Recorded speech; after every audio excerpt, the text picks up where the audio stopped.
नमस्कार विद्यार्थी मित्रांनो, स्वागत आहे तुमचं कॉम्पिटिटिव्ह एक्झाम गायडन्स आपल्या यूट्यूब चॅनलवरती. तर मित्रांनो, राज्य उत्पादन शुल्क दारूबंदी पोलीस भरतीची जाहिरात प्रसिद्ध झाली आहे. यामध्ये काही बदल करण्यात आले होते.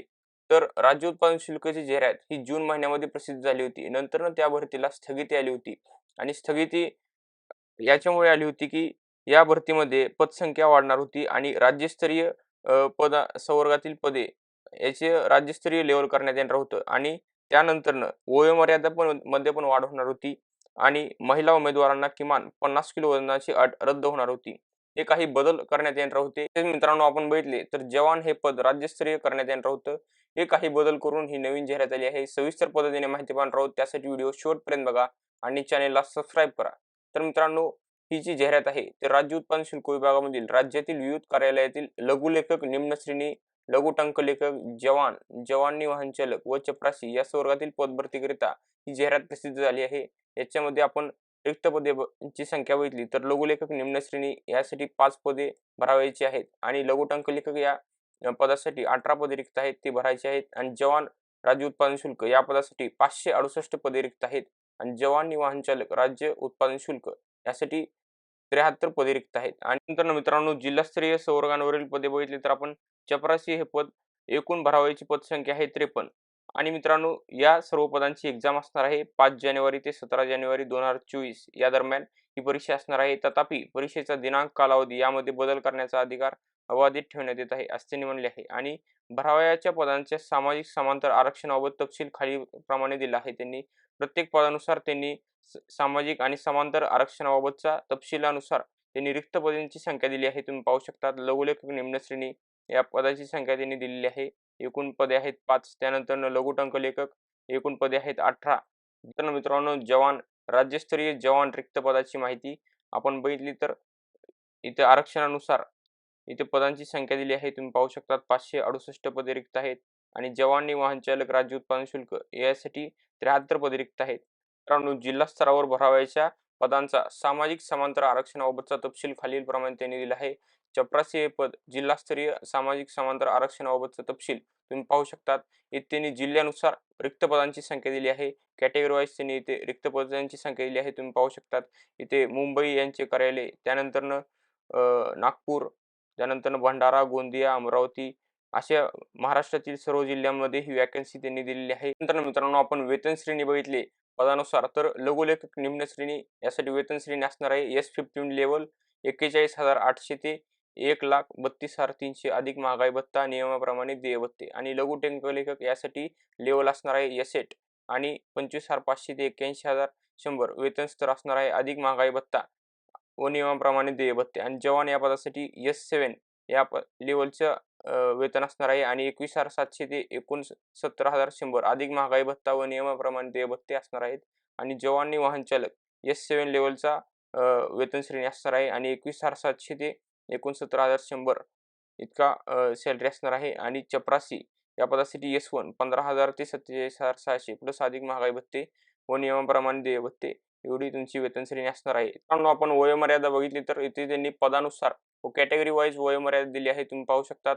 किमान वय 18 पासून ते अमागास उमेदवारासाठी लघुलेखक निम्न श्रेणी आपण बघितली तर 40 वयोमर्यादा, त्यानंतरनं मागासवर्गीय आर्थिकदृष्ट्या दुर्बल घटक या उमेदवारासाठी 45, अमागास प्रावीण्यप्राप्त खेळाडू यासाठी अमागासमध्ये 43, त्यानंतरनं मागासवर्गीय आर्थिकदृष्ट्या दुर्बल घटक यासाठी 43 आणि माजी सैनिक अमागासमध्ये आपण बघितलं तर 38 वर्ष प्लस सेवा कालावधी प्लस 3 वर्षे आणि मागासवर्गीय आर्थिकदृष्ट्या दुर्बल घटक यासाठी 43 प्लस सेवा कालावधी प्लस 3 वर्षे. त्यानंतर दिव्यांग उमेदवारासाठी 45 आणि पदवीधर पदविकाधारक अंशकालीन उमेदवारासाठी 55, ग्रस्त व प्रकल्पग्रस्त उमेदवारासाठी 45 वयोमर्यादा आणि अनाथ उमेदवारासाठी 45 वयोमर्यादा लघुलेखक निम्न श्रेणी या पदासाठी असणार आहे. त्यानंतर लघु टंकलेखक या पदासाठी किमान वय 18 पासून ते कमाल वय अमागास उमेदवारासाठी 40, त्यानंतर मागासवर्गीय आर्थिकदृष्ट्या दुर्बल घटक यासाठी 45, प्रावीण्यप्राप्त खेळाडू अमागासमध्ये 43, मागासवर्गीय आर्थिकदृष्ट्या दुर्बल घटक यासाठी 43, त्यानंतर माजी सैनिक अमागासमध्ये 38 वर्ष प्लस सेवा कालावधी प्लस 3 वर्ष आणि मागासवर्गीय आर्थिकदृष्ट्या दुर्बल घटक उमेदवारांसाठी 43 वर्ष प्लस सेवा कालावधी प्लस 3 वर्ष आणि दिव्यांग उमेदवारासाठी 45, पदवीधर पदविकाधारक उमेदवारांसाठी 55, भूकंपग्रस्त प्रकल्पग्रस्तासाठी 45, त्यानंतर अनाथ उमेदवारांसाठी 45 वयोमर्यादा. लघु टंकलेखक या पदासाठी असणार आहे. जवान या पदासाठी आपण बघितले तर किमान 18 पासून ते कमाल अमागास उमेदवारांसाठी 40, त्यानंतर मागासवर्गीय आर्थिकदृष्ट्या दुर्बल घटक यासाठी 45, प्रावीण्यप्राप्त अमागास 43, मागासवर्गीय आर्थिकदृष्ट्या दुर्बल घटक यासाठी 43, माजी सैनिक अमागास उमेदवारासाठी 38 प्लस सेवा कालावधी प्लस 3 वर्ष, त्यानंतर मागासवर्गीय आर्थिकदृष्ट्या दुर्बल घटक यासाठी 43 प्लस सेवा कालावधी प्लस 3 वर्ष, दिव्यांग उमेदवारासाठी लागू नाही आणि पदवीधारक अंशकालीन उमेदवारासाठी 55, त्यानंतर भूकंपग्रस्त प्रकल्पग्रस्त उमेदवारासाठी 45, अनाथ उमेदवारासाठी 45, त्यानंतर जवानी वाहन चालक यासाठी किमान 18 पासून ते कमाल अमागास उमेदवारासाठी 40, 45 मागासवर्गीय आर्थिकदृष्ट्या दुर्बल घटक यासाठी, त्यानंतर प्रावीण्यप्राप्त खेळाडू मागासमध्ये आपण बघितलं तर 43, त्यानंतर मागासवर्गीय आर्थिकदृष्ट्या दुर्बल घटकासाठी 43, माजी सैनिकमध्ये अमागास उमेदवारासाठी 38 प्लस सेवा कालावधी प्लस 3 वर्ष आणि मागासवर्गीय आर्थिकदृष्ट्या दुर्बल घटकासाठी 43 प्लस सेवा कालावधी प्लस 3 वर्ष आणि दिव्यांग उमेदवारासाठी लागू नाही आणि पदवीधारक अंशकालीन उमेदवारासाठी 55 वर्ष, भूकंपग्रस्त प्रकल्पग्रस्त उमेदवारासाठी 45 वर्ष, अनाथ उमेदवारासाठी 45 वर्ष आणि चपरासी या पदासाठी किमान 18 पासून कमाल अमागास उमेदवारासाठी 40, मागासवर्गीय आर्थिकदृष्ट्या दुर्बल घटकासाठी 45, त्यानंतर 43 वर्ष प्रावीण्यप्राप्त खेळाडू अमागासमध्ये, मागासवर्गीय आर्थिकदृष्ट्या दुर्बल घटक 43 आणि माजी सैनिक अमागास यामध्ये 38 प्लस सेवा कालावधी प्लस 3 वर्ष आणि माजी सैनिक मागासवर्गीय आर्थिकदृष्ट्या दुर्बल घटक यासाठी 43 प्लस सेवा कालावधी प्लस 3 वर्ष आणि दिव्यांग उमेदवारासाठी 45, पदवीधारक अंशकालीन उमेदवारासाठी 55 आणि भूकंपग्रस्त प्रकल्पग्रस्त उमेदवारासाठी 45, अनाथ उमेदवारासाठी 45 असे वयोमर्यादा त्यांनी इथे तपशीलमध्ये दिली आहे, तुम्ही पाहू शकतात. तर मित्रांनो, शैक्षणिक पात्रता, शैक्षणिक अर्हता यामध्ये त्यांनी लघुलेखक निम्न श्रेणी या पदासाठी माध्यमिक शाळा प्रमाणपत्र, परीक्षा उत्तीर्ण आणि लघुलेखनाची गती 100 शब्द प्रति मिनिट, मराठी टंकलेखनाची गती 30 शब्द प्रति मिनिट किंवा इंग्रजी टंकलेखनाची गती 40 शब्द प्रति मिनिट इतक्या गतीचे शासकीय वाणिज्य प्रमाणपत्र आवश्यक असणे गरजेचं आहे. टंकलेखक या पदासाठी माध्यमिक शाळा प्रमाणपत्र, परीक्षा उत्तीर्ण, त्यानंतर लघुलेखनाची गती 80 शब्द प्रति मिनिट, मराठी टंकलेखनाची गती 30 शब्द प्रति मिनिट किंवा इंग्रजी टंकलेखनाची गती 40 शब्द प्रति मिनिट इतक्या गतीचे शासकीय वाणिज्य प्रमाणपत्र असणे आवश्यक आहे. त्यानंतर जवान राज्य उत्पादन शुल्क या पदासाठी माध्यमिक शाळा प्रमाणपत्र, परीक्षा उत्तीर्ण असणं गरजेचं आहे, 10वी पास असणं गरजेचं आहे. या लघुलेखक आणि लघु टंकलेखक या पदासाठी पण 10वी पास असणं गरजेचं आहे. त्यानंतर जवान वाहन चालक राज्य उत्पादन शाळेसाठी इयत्ता 7वी उत्तीर्ण असणं गरजेचं आहे आणि वाहन चालवण्याचा परवाना किमान हलके 4 चाकी वाहन LMV लायसन असणं गरजेचं आहे आणि चपरासी या पदासाठी माध्यमिक शाळा प्रमाणपत्र, परीक्षा उत्तीर्ण असणं गरजेचं आहे, 10वी पास 10th पास. त्यानंतर शारीरिक पात्रता ही फक्त जवान राज्य उत्पादन शुल्क आणि जवान वाहन चालक राज्य उत्पादन शुल्क या संवर्गातील पदांसाठी अर्ज करणाऱ्या उमेदवारांसाठीच शारीरिक पात्रता असणार आहे. यासाठी पुरुष उमेदवारांसाठी उंचीची असणार आहे ती किमान 165 सेंटीमीटर अनुवानी आणि छाती जी असणार आहे न फुगवता 79 सेंटीमीटर किमान व फुगवून छातीतील किमान प्रसरण 5 सेंटीमीटर आवश्यक आहे आणि वजन लागू नाही. या उमेदवारांसाठी उंची असणार आहे किमान 160 सेंटीमीटर अनुवानी आणि वजन 50 किलोग्रॅम. त्यानंतर मित्रांनो, सिलेबस आणि एक्झाम पॅटर्न काय असणार आहे ते पाहूयात. पदानुसार त्यांनी सिलेबस दिला आहे. लघुलेखक निम्न श्रेणी, लघु टंकलेखक आणि जवान राज्य उत्पादन शुल्क याच्यासाठी तुम्हाला विषय असणार आहेत बुद्धिमापन चाचणी, सामान्य ज्ञान, मराठी, इंग्रजी आणि याचा दर्जा जो असणार आहे तो 10वी लेवलचा असणार आहे आणि माध्यम आपण बघितलं तर मराठी व इंग्रजी बुद्धिमापन चाचणी GK यासाठी तुम्ही माध्यम आहे आणि मराठीसाठी मराठी आणि इंग्रजीसाठी इंग्रजी असणार आहे. प्रश्न संख्या बघितली तर प्रत्येक विषयाला 30 प्रश्न असणार आहेत आणि 30 प्रश्नाला एका प्रश्नाला 1 गुण असणार आहे, असे मिळून 30 गुण आणि टोटल आपण बघितले तर प्रश्न संख्या 120 असणार आहे आणि गुण असणार आहेत 120. यासाठी तुम्हाला कालावधी जो असणार आहे तो 1 तास 30 मिनिटाचा कालावधी असणार आहे. प्रश्नपत्रिकेचे स्वरूप असणार आहेत वस्तुनिष्ठ बहुपर्याय MCQ टाईप क्वेश्चन असणार आहेत आणि जवान वाहन चालक राज्य उत्पादन शुल्क या पदासाठी बुद्धिमापन चाचणी, सामान्य ज्ञान, मराठी, इंग्रजीचा जो दर्जा असणार आहे तो सर्वसाधारण शैक्षणिक अर्हतेनुसार दर्जा असणार आहे. मराठी व इंग्रजी माध्यम मध्ये तुम्ही बुद्धिमापन चाचणी, सामान्य ज्ञान हे विषय तुम्ही सोडू शकता आणि मराठी, इंग्रजी हे विषय त्याच माध्यमामध्ये असणार आहेत आणि प्रत्येक विषयासाठी 30 प्रश्न असणार आहेत. त्या 30 प्रश्नासाठी 30 गुण असणार आहेत. टोटल आपण बघितले तर 120 प्रश्न 120 गुणांसाठी असणार आहेत आणि 1 तास 30 मिनिटांचा कालावधी असणार आहे. वस्तुनिष्ठ बहुपर्याय प्रश्न विचारले जाणार आहेत आणि चपरासी या पदासाठी बुद्धिमापन चाचणी, सामान्य ज्ञान, मराठी, इंग्रजी हे विषय असणार आहेत. याचा जो दर्जा असणार आहे सर्वसाधारणपणे माध्यमिक शालांत दर्जा असणार आहे. याचं तुम्ही माध्यम पाहू शकतात.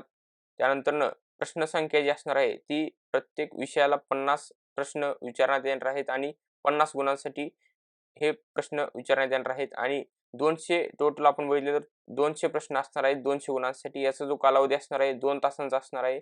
वस्तुनिष्ठ बहुपर्यायी प्रश्न विचारण्यात येणार आहेत. त्यानंतर आपण सिलेबस बघितला तर उक्त नमूद विषयामध्ये खालील घटक उपघटकांचा समावेश असेल. बुद्धिमापन चाचणीमध्ये उमेदवार किती लवकर व अचूकपणे विचार करू शकतो याचा अंदाज घेण्यासाठी दृष्टीने सदर प्रश्न विचारण्यात येतील.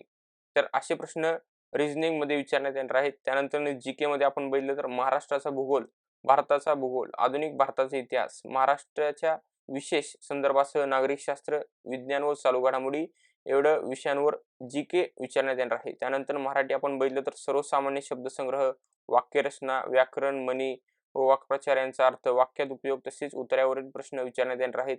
आणि इंग्रजी या विषयासाठी common vocabulary, sentence structure, grammar, use of idioms and phrase, their meaning and comprehension of passage तुम्हाला विचारण्यात येणार आहे. आणि परीक्षेचे आपण टप्पे बघितले तर जवान राज्य उत्पादन शुल्क ह्यासाठी परीक्षेचे टप्पा आपण बघितलं तर पहिल्यांदा लेखी परीक्षा होणार आहे, शारीरिक चाचणी, त्यानंतर मैदानी चाचणी हे होणार आहे. हे 2 टप्पे राज्य उत्पादन शुल्कच्या जवान या पदासाठी असणार आहेत. त्यानंतर लेखी परीक्षा तुमची 120 गुणांची असणार आहे. शारीरिक चाचणी, मैदानी चाचणी जी असणार आहे ती 80 गुणांची असणार आहे. एकूण 200 मार्क तुम्हाला असणं गरजेचं आहे. आणि जवान वाहन चालक या पदासाठी आपण बघितलं तर लेखी परीक्षा असणार आहे आणि शारीरिक चाचणी, मैदानी चाचणी असणार आहे. याच्यासाठी पण लेखी परीक्षा 120 गुणांची आणि शारीरिक चाचणी किंवा मैदानी चाचणी 80 गुणांची असणार आहे. एकूण 200 गुण आहेत. त्यानंतर विशेष प्रावीण्य अर्हताकारी क्वालिफाईंग चाचणी, हलके मोटार वाहन चालवणे आणि जड मोटार वाहन चालवणे यासाठी तुमच्याकडे मित्रांनो LMV आणि HMV लायसन असणं गरजेचं आहे. आणि सदर चाचणी फक्त जवान वाहन चालक या पदाच्या उमेदवारांसाठी घेण्यात येईल. त्यानंतर मित्रांनो चपरासीसाठी फक्त लेखी परीक्षा असणार आहे 200 गुणांची आणि लघुटंक लेखक आणि लघुलेखक निम्न श्रेणी यासाठी लेखी परीक्षा आणि लघुलेखन कौशल्य व्यावसायिक चाचणी असणार आहे. तुमची स्किल टेस्ट होणार आहे. परीक्षा जी असणार आहे ती 120 गुणांसाठी असणार आहे आणि तुमची स्किल टेस्ट जी असणार आहे व्यावसायिक चाचणी ती 80 गुणांसाठी असणार आहे. एकूण 200 गुणांची ही एक्झाम असणार आहे. आणि मित्रांनो तुमची लेखी परीक्षा जी असणार आहे ती TCS कंपनी मार्फत घेण्यात येणार आहे. आणि शारीरिक पात्रता पडताळणी चाचणी व मैदानी चाचणी ही तुमची संबंधित जिल्ह्याच्या मुख्यालयाच्या ठिकाणी आणि जिल्हा निवड समितीमार्फत घेण्यात येणार आहे जवान आणि जवान वाहन चालक या पदाकरिता.